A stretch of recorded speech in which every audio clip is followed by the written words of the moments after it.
আপনাকে যদি জিজ্ঞেস করা হয় আফ্রিকান ফুটবলের বর্তমান চ্যাম্পিয়নকে, প্রশ্নের উত্তর দিতে গিয়ে আপনি নিশ্চয়ই দ্বিধায় পড়ে যাবেন। এই বিশ্বকাপের গ্রুপ পর্বে ফ্রান্স সেনেগাল ম্যাচের আগে ফরাসি উইঙ্গার কিলিয়ান এমবাপ্পে প্রেস কনফারেন্সে ঠিক এই প্রশ্নটাই রেখেছিলেন, এবং এই প্রশ্নের উত্তরের মাঝেই লুকিয়ে আছে এক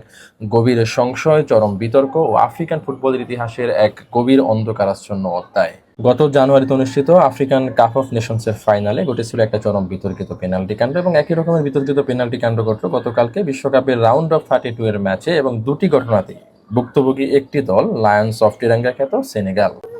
গতকালকে সেনেগালের বিপক্ষে বেলজিয়ামকে পেনাল্টি দেয়, এবং ওই ফাইনাল ম্যাচটাতে সেনেগালের বিপক্ষে মরক্কোকে পেনাল্টি দেয়। ঘটনা দুইটা একই রকম হলো, দুটার মধ্যে পার্থক্যটা হচ্ছে এই গতকালকের ম্যাচটাতে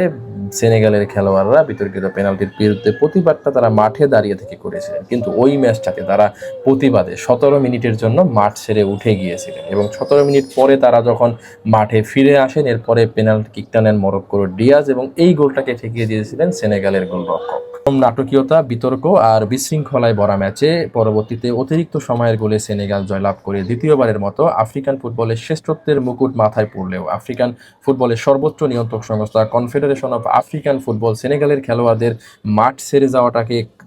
দোষী হিসেবে উল্লেখ করে পরবর্তীতে মরক্কোকে এই ম্যাচের জয় দল হিসেবে উল্লেখ করে, এবং এর ফলে আফ্রিকান নতুন চ্যাম্পিয়ন হয়ে ওঠে মরক্কো। যদিও সেনেগালিজ ফুটবল ফেডারেশন এটার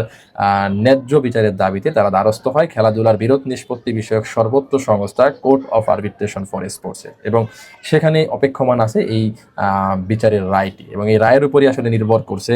আফ্রিকান ফুটবলের নতুন চ্যাম্পিয়নটা আসলে কে, সেই প্রশ্নের উত্তরটাও।